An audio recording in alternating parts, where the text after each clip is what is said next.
What's up, everybody? Welcome back to the AM, guys. Welcome back to 5 Minute Rants.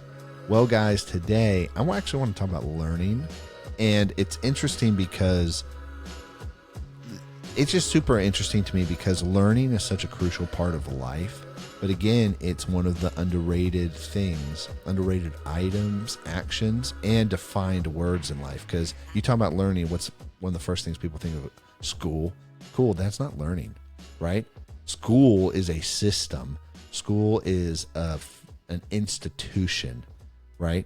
That's been implemented by people. And it may be correlated with learning, but it's not causal.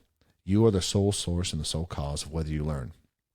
And I'm bringing this up for a couple reasons. One, because knowing how you learn is very important. And then two, actually understanding and seeing when you learn something is very important. And then three, being able to actually measure if you have learned something or not is important. And I'm going to start with something Alex Hormozi said I listened to like years ago. And one of the things he said, and he defined really well, was learning. When you learn, it equals change behavior. You don't do the thing that you were still doing. You change what you're doing and how you do it. And so that's where I want to start. And this is why. Working with a lot of people, working with clients, being in relationships with people, being in partnerships, being in a leadership position, team positions, you watch and interact with people a lot. Like me personally, I interact with a lot of people, do a lot of things with people. A lot of my job revolves around soft skills.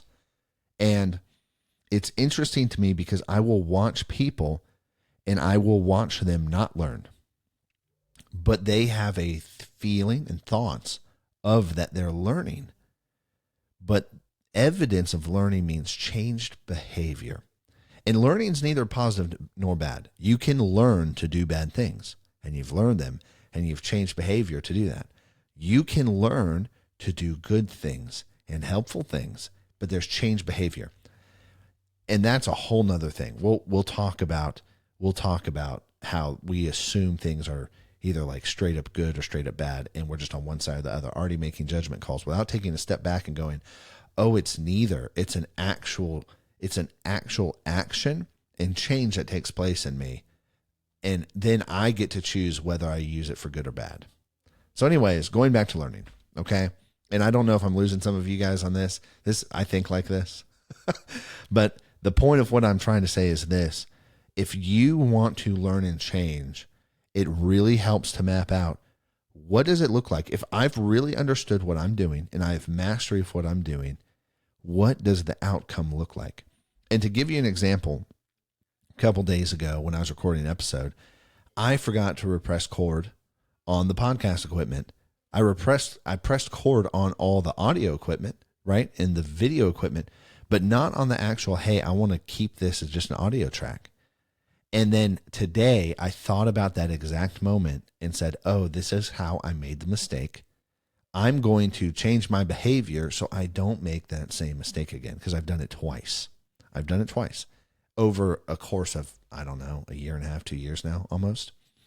And it really reminded me, I was like, oh, learning. I need to talk about learning. And now here's why it's very important. In order for you to change as a person, it requires you to learn. Learning is fueled by curiosity. If you're a curious person, you normally already like to learn and want to learn. And so know that. But then second, if you are trying to change and build a better life, it is going to require you to learn, which means get changed behavior in your life. Your behavior is going to change. You want to learn negotiations. The way you talk is going to change. You want to learn how to code. The way you think is going to change. And then how you do work and how you conceptualize things is going to change. There's going to be changed behavior in your life.